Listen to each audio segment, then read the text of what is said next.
오늘 우리가 함께 읽을 말씀은요. 데살로니가후서 2장 3절부터 10절까지 말씀입니다. 데살로니가후서 2장 3절부터 10절 우리 한 절씩 같이 교독하겠습니다. 누가 어떻게 하여도 너희가 미혹되지 말라. 먼저 배교하는 일이 있고 저 불법의 사람 곧 멸망의 아들이 나타나기 전에는 그날이 이르지 아니하리니 그는 대적하는 자라. 신이라고 불리는 모든 것과 숭배함을 받는 것에 대항하여 그 위에 자기를 높이고 하나님의 성전에 앉아 자기를 하나님이라고 내세우느니라. 내가 너희와 함께 있을 때에 이 일을 너희에게 말한 것을 기억하지 못하느냐? 너희는 지금 그로하여금 그의 때에 나타나게 하려 하여 막는 것이 있는 것을 아나니 불법의 비밀이 이미 활동하였으나 지금은 그것을 막는 자가 있어 그 중에서 옮겨질 때까지 하리라. 그때에 불법한 자가 나타나리니 주 예수께서 그 입의 기운으로 그를 죽이시고 강림하여 나타나심으로 패하시리라. 악한 자의 나타남은 사탄의 활동을 따라 모든 능력과 표적과 거짓 기적과 불의의 모든 속임으로 멸망하는 자들에게 있으리니 이는 그들이 진리의 사랑을 받지 아니하여 구원함을 받지 못함이라. 아멘. 오늘은 여러분과 미혹되지 말라라는 제목의 말씀을 나눴으면 합니다. 여러분 설교 제목은 오늘 본문 말씀에 있는 내용인데요. 바울이 성도들에게 거짓 교사들의 교묘한 술책에 속지 말라라는 권면을 하죠. 자, 그렇게 말하는 이유가 있습니다. 지난주에 우리가 나눴었는데요. 가능한 모든 방법을 동원해서 이 가짜 교사들은 믿는 성도들을 설득하려고 해요. 본인들이 주장하는 바가 진리라고 우리가 믿도록 만들려고 합니다. 자, 데살로니가 교회 성도들한테는 어떤 얘기를 했었나요? 예수님의 재림이 이미 이루어졌다라는 얘기를 했죠. 성도들에겐 굉장히 절망적인 상황이 될 겁니다. 예수님이 오셨다고 하는데 본인들은 준비가 안 돼 있다라고 생각하면 두려움과 불안이 있을 수 있겠죠. 혹은 본인이 스스로 준비됐다고 자만하는 사람은 준비가 안 되는데도 정말 근거 없는 확신을 갖고 있어서 오히려 낭패를 볼 수도 있는 상황이에요. 자, 예수님이 이미 오셨다는 주장을 사람들에게 설득력 있게 전하려고 어떤 방법들을 거짓 교사들이 썼나요? 데살로니가 후서 2장 말씀에서 이렇게 얘기하죠. 어떤 때는 영으로 또 어떤 때는 말로 어떤 경우는 편지로 했다고 얘기합니다. 영으로라는 것은 본인들이 하나님이 주시는 계시를 직접 받아서 전하는 거다라고 얘기하는 거예요. 본인들이 영적인 사람, 신령한 사람이라고 얘기하면서 사람들에게 권위를 인정받으려고 하는 거죠. 자, 말로라는 것은 설득력 있는 말 혹은 논리적인 말 들어보면 정말 그렇구나라고 생각될 수 있는 그런 내용으로 전했다는 얘기고요. 자, 편지로라는 말은 사도의 이름을 사칭해서 특히나 바울이 우리에게 이런 편지의 내용을 적어줬다. 바울이 전하는 내용을 우리가 적었다. 이렇게 얘기하면서 자신들의 이야기를 그 안에 담아서 말하는 거죠. 우리 식으로 얘기하면 이단이나 사입이라고 부를 만한 사람들이 데살로니가 교회 성도들을 속이려고 거짓된 계시, 거짓된 가르침, 그리고 가짜 편지를 이용해서 다가온 거예요. 근데 바울은 지금 뭐라고 얘기하냐면 그 사람들이 하는 얘기는 다 성경적인 근거 없는 거짓말, 그럴싸한 거짓말이니까 따르지 말라. 거기에 속지 말라 얘기합니다. 자, 바울이 그냥 속지 말라 얘기하면 끝나지 않죠. 그래서 바울은 지금 이제 오늘 우리가 읽는 3절부터 10절에서 왜 그들의 주장이 잘못됐는가 이유 혹은 근거를 하나하나 낱낱이 밝혀줍니다. 자, 거짓 교사들의 주장과는 다르게요. 예수님의 재림은 아직 오지 않았어요. 바울이 무슨 근거로 그런 이야기를 할 수가 있을까요? 예수님이 오시기 전에 이 세상에 먼저 일어날 될 일들이 있는데 그 일들이 아직 일어나지 않았어요. 그렇기 때문에 예수님의 재림이 이루어졌다라고 말하면 안 된다라고 바울은 얘기하거든요. 자, 3절 말씀 우리 한번 같이 읽을까요? 3절. 자, 바울이 염려를 담아서 충고하는 내용인데요. 3절. 우리 같이 읽겠습니다. 누가 어떻게 하여도 너희가 미혹되지 말라. 먼저 배교하는 일이 있고 저 불법의 사람 곧 멸망의 아들이 나타나기 전에는 그날이 이르지 아니하리니. 자, 바울이 지금 3절에서 예수님이 재림하시기 전에 일어날 두 가지를 얘기하고 있는데요. 그 두 가지가 뭘까요? 자, 성도들의 배교입니다. 첫 번째는. 두 번째는 불법의 사람들이 출현하는 거예요. 자, 예수님 재림 전에 일어나는 두 가지, 배교하는 일. 성도들이 배교하는 거예요. 그리고 불법의 사람이 나타나는 겁니다. 자, 바울은 본문에서 그러면 성도들이 배교하거나 불법의 사람이 나타나는 게 언제 일어나는지, 얼마나 빨리 이런 일이 벌어질지, 또 이런 일이 벌어지면 그 일은 얼마나 오랫동안 지속될지, 또 이 일이 벌어지면 구체적으로 어떤 모습으로 벌어질지에 대해서 자세히 설명을 안 해줘요. 왜 그렇게 할까요? 궁금증을 자아낼 수도 있는 얘기인데 왜 이런 일이 일어나야 되는데 일어나지 않았어. 그러니까 예수님 재림 안 이루어진 거야 라고만 얘기하고 말까요? 자, 바울이 이전에 충분하게 성도들한테 다 얘기를 했기 때문에 데살로니가 교회 성도들한테 이 이야기를 구체적으로 할 필요가 없는 거예요. 다 알고 있어서. 자, 지금 바울의 목적은 이미 성도들이 잘 알고 있는 것이지만 다시 기억하고 그 내용에 근거해서 예수님의 재림을 기다리게 하려고 성경의 내용을 짧게만 얘기하면서 자극을 하고 있는 것뿐이죠. 그래서 5절 말씀에도 바울은 질문해요. 따끔하게 질책하듯 얘기합니다. 내가 너희와 함께 있을 때에 이 일을 너희에게 말한 것을 기억하지 못하느냐. 내가 여러분과 함께 있을 때 여기 이 부분에 대해서 참 자세하게 많은 이야기를 해줬었는데 여러분 그거 기억 못합니까? 라고 얘기하는 거죠. 자, 배교하는 일 그리고 불법의 사람이 나타나는 거 있을 거라고 내가 얘기했습니다. 라고 말하고 있어요. 그럼 배교가 뭘까요? 바울이 이야기하는 배교의 의미가 뭔가요? 자, 그리스 말 아포스타시아인데요. 이 말은 그동안 우리가 유지하고 있었던 신앙을 버리는 행동을 얘기해요. 마치 우리가 믿어왔던 것이 아무 의미가 없는 것처럼 가치 없는 것처럼 내던지는 것. 그동안 신앙을 꾸준히 지키기 위해서 한 방향으로 가고 있었다면 이제는 반대 방향으로 등 돌리고 가버리는 것. 이게 배교라는 거죠. 이런 일이 왜 벌어질까요? 성도들이 왜 신앙을 버리게 될까요?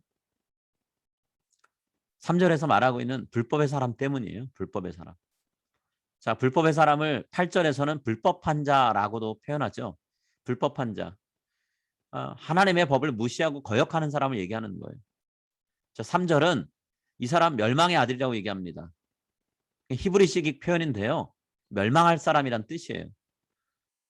하나님의 뜻을 무시하고 하나님을 거역하는데 당연히 멸망할 수밖에 없겠죠. 자, 누가 멸망시킬까요? 예수님이 그렇게 하신다는 거예요. 예수님이 다시 오셔서 재림 때 이 불법의 사람을 죽여 없앤다라고 얘기하십니다.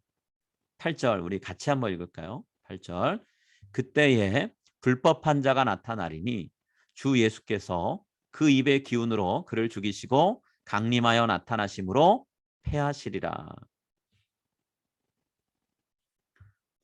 여러분 예수님은 사랑이 넘치는 분이시잖아요. 근데 왜 불법의 사람을 지금 본문 우리가 8절 읽은 것처럼 무섭고 끔찍한 모습으로 심판을 하실까요? 이 사람이 저지르는 일이 하나님을 분노하게 만드는 일이기 때문에 그래요.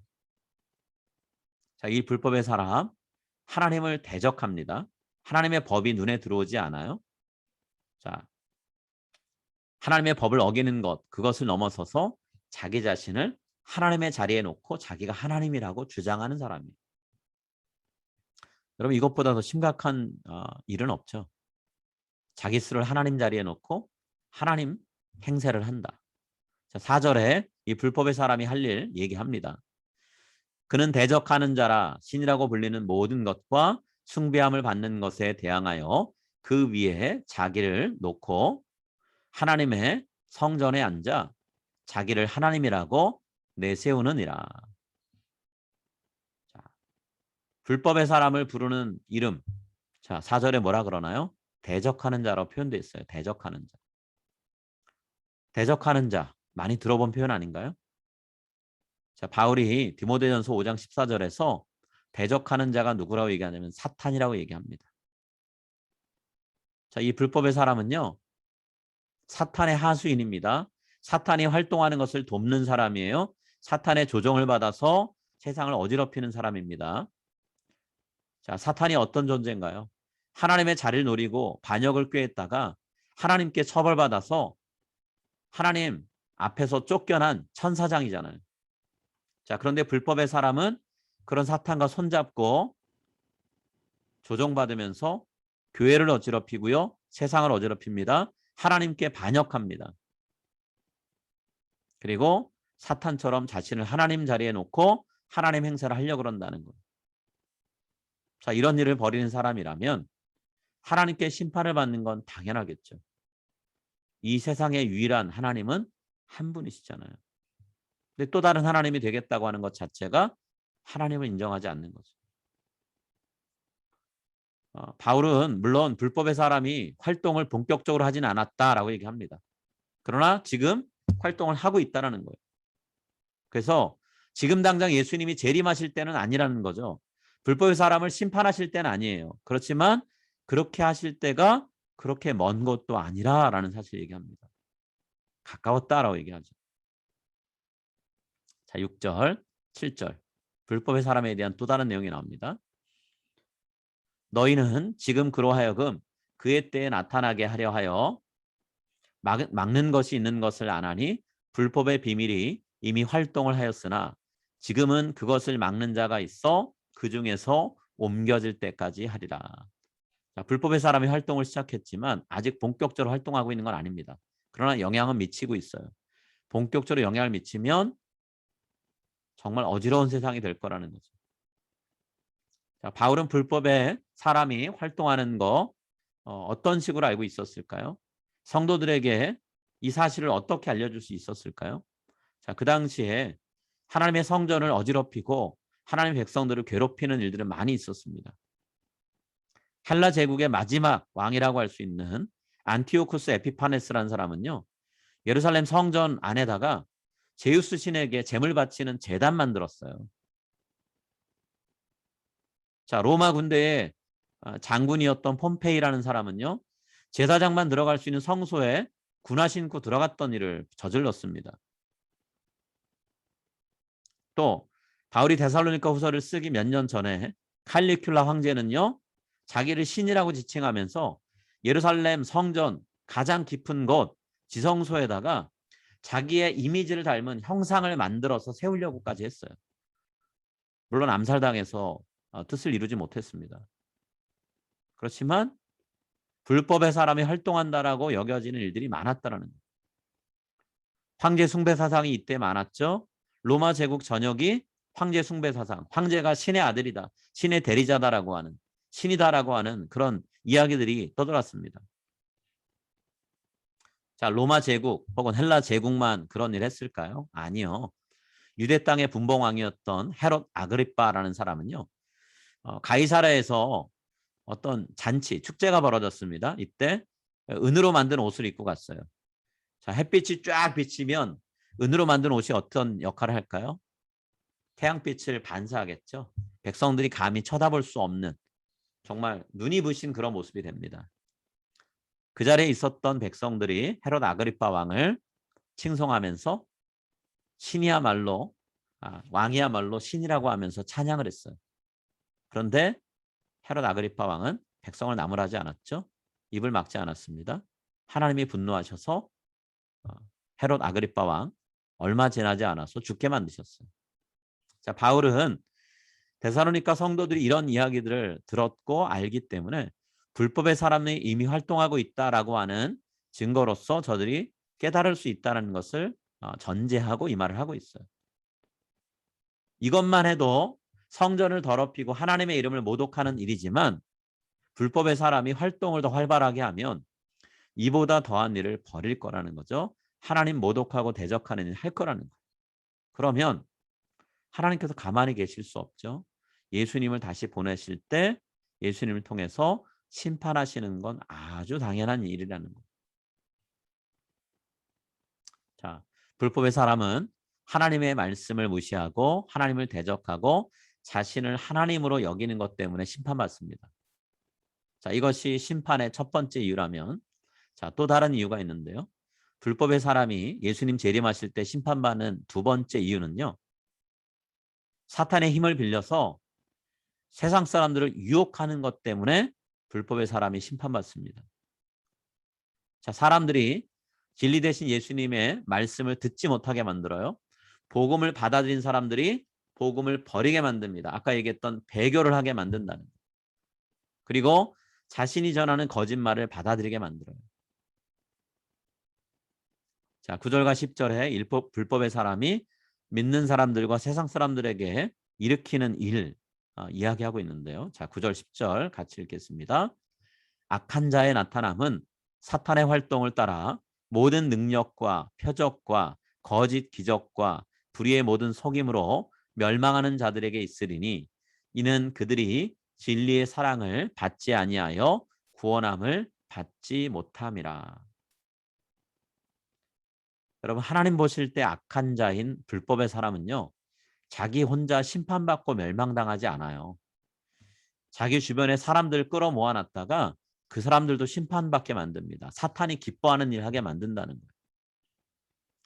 자, 이런 사람들은 뛰어난 언변이 있기 때문에요. 사람들의 눈과 귀를 사로잡습니다. 그리고요, 사탄이 주는 능력을 행사해요. 그래서 사람들이 마음을 빼앗겨서 빠져나갈 구멍을 갖지 못하게 만들어버려요. 말에 속고 능력에 사로잡혀서 더 이상은 헤어나올 수 없는 상태를 만드는 거죠. 그래서 결국엔 예수님 오실 때 믿음은 버렸고 사탄이 좋아하는 일만 하다가 성도였던 사람도 성도가 아니었던 사람도 다 심판받게 만든다는 거예요. 바울은 예수님이 재림하실 때 이런 상황이 벌어질 것을 너무나 염려하면서 데살로니가 성도들한테 권면하는 거죠. 충고하는 거죠. 누가 어떻게 하든지 여러분 거기 그 말에 미혹되지 마십시오. 속지 마십시오라고 얘기하고 있는 거예요. 여러 가지 다양한 방식으로 다가와서 진리 아닌 것을 진리라고 말하는 사람들, 그들의 속임수에 넘어가면 결국 예수님 버리고 복음 따르지 않아서 구원받지 못하기 때문에 조심하라 얘기하는 거예요. 바울은 이 데살로니가 후서를 1세기에 썼잖아요. 지금 우리는 21세기를 살고 있습니다. 여러분 21세기와 1세기, 2000년이라는 시간의 간격이 있는데요. 바울이 이야기했던 이 경고가 우리 시대에는 필요 없는 말일까요? 성경에 아주 오래전에 적혔으니까 우리 시대에는 별로 필요 없는 말인데 우리가 읽고 있는 걸까요? 필요 없는 내용을 우리가 읽고 있지 않죠? 오히려 절실하게 필요한 말씀이 오늘 바울이 하고 있는 이 내용이에요. 왜냐하면 수많은 이단과 사이비어 지금 오늘 본문에 나오는 거짓 교사들이 하는 것처럼 영으로 다가올 때 많습니다. 직통계시를 통해서 우리에게 다가와요. 바울 시대 활동했던 거짓 교사들이 사용하는 방식을 현대식으로 바꿔서 다가온다는 거죠. 상당수의 기성교회 다니는 성도님들이요. 살다가 어려움을 만났을 때요. 그 순간을 놓치지 않고 찾아오는 이단 전도자들 그리고 이단의 교주들 메시지에 마음이 사르르 녹아가지고 가르침에 빠져들 때가 많아요. 자, 그 사람들이 어떻게 다가오나요?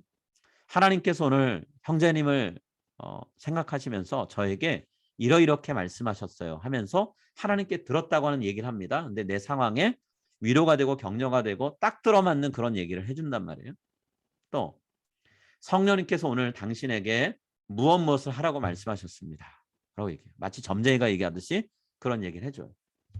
또 제가 당신을 위해서 기도했더니 우리 주님께서 당신을 정말 사랑하신다고 당신의 그 아픈 마음을 아신다고 얘기해 주셨습니다. 이런 식으로 다가오는 거죠. 그리고 마음이 사르르 녹았을 때 본인들이 이야기할 것들을 하나씩 덧붙여요. 자, 이런 식으로 직통계시만 얘기할까요? 그렇지 않죠? 자, 이단 사이비 교주들이요. 질병 치유하는 능력이 있습니다. 또 불안한 미래를 책임져 줄 수 있는 약속의 메시지를 기가 막히게 전해요. 그래서 성도들의 마음이 하나님이 아닌 교주 혹은 이단 사이비의 포교자들에게 혹 빠지게 만듭니다. 여러분 그런데 빠지는 사람들 배운 게 많지 않아서 지혜와 지식이 모자라서 빠질까요? 그렇지 않아요. 여러분 혹시라도 그런 생각 갖고 계시다면 그 생각 버리셔야 돼요. 우리가 소위 스펙 좋다는 사람, 이단 사입에 빠진 사람 엄청 많습니다. 이단 사이비는 각자 종류에 따라 그 마음이 어떻게 무너지고 열리는지 알고 있어요. 그래서 그 마음에 맞게 접근합니다. 바울이 얘기했던 어떤 식으로 다가오더라도 미혹되지 말라. 바울이 이야기한 것은 오늘 우리 시대에도 적용이 돼요. 자, 미혹의 영인 사탄의 지배를 받는 사람들이요, 사람 마음 홀딱 빼앗는 능력이 있습니다. 쉽게 벗어나지 못하게 묶어두는, 결박하는 능력이 있어요. 이 모든 것에서 우리가 빠지지 않고 넘어갈 수 있는 힘은요, 하나님 말씀에 있습니다. 하나님의 말씀에 우리의 신앙의 뿌리를 두지 않으면 넘어가고요, 하나님 말씀에 우리의 신앙의 뿌리를 제대로 받고 있으면 우리는 넘어가지 않아요. 내 주변에서 일어나는 일들을 꼼꼼하게 살피게 되고요, 분별하면서 살아가게 된다는 거예요. 절대로 내가 그동안 신앙생활 해온 게 이만큼이니까, 내가 그동안 말씀을 배운 게 이만큼이니까 나는 분별력이 있어, 절대로 이단 사이비가 나를 공격해 와도 꼬셔도 나는 넘어가지 않을 수 있어 라고 자신만만해하지 마세요. 여러분, 우리는 사탄의 하수인들을 이길 만한 능력을 우리 스스로 안에 갖고 있지 않습니다. 조심해야 돼요. 조심하지 않으면 나도 모르게 잘못된 가르침에 홀딱 넘어가요. 겸손한 사람, 말씀을 끊임없이 읽고 묵상하면서 하나님께 분별력을 달라고 기도하는 사람, 거짓의 영인 사탄이 아닌 진리의 영이신 성령님이 내 안에 충만하게 거하게 해달라고 기도하면서 겸손하게 나아가는 사람만이 분별력을 갖습니다. 오늘 바울이 우리에게 권면하고 있죠. 미혹되지 말라고요. 여러분, 절대로 미혹되지 마세요. 다만 우리 모두에게 성령님께서 충만하게 임하셔서 바른 신앙을 가지고 분별하는 능력을 더해 주십시오라는 기도를 하면서 나아가는 우리가 되었으면 좋겠습니다. 겸손하세요. 정말 겸손하세요. 말씀에 뿌리 박힌 신앙생활을 하려고 애를 쓰십시오. 말씀과 가까이 하십시오. 성령님께 우리를 보호해달라고 성령의 검인 말씀을 손에 쥐고 살게 해달라고 기도하며 나아가시는 여러분들 될 수 있기를 이 시간 간절히 기도하고 축복합니다. 우리 함께 기도하겠습니다.